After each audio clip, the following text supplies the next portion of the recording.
Hi! In front of me is Motorola Moto G50, and today I would like to show you how you can download and apply animated live wallpaper called Magic Fluids. First of all, access Play Store and type in Magic Fluids.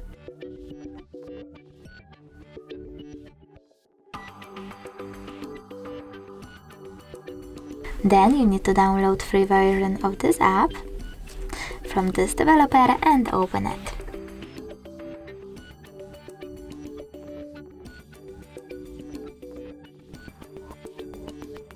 Now click on those three lines at the bottom right corner, select Settings and click on I accept.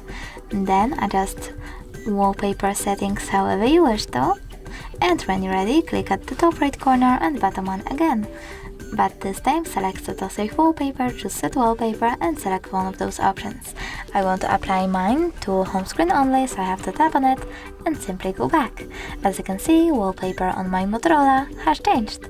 Thanks so much for watching. If you enjoyed this video, leave a like, comment and subscribe. Bye!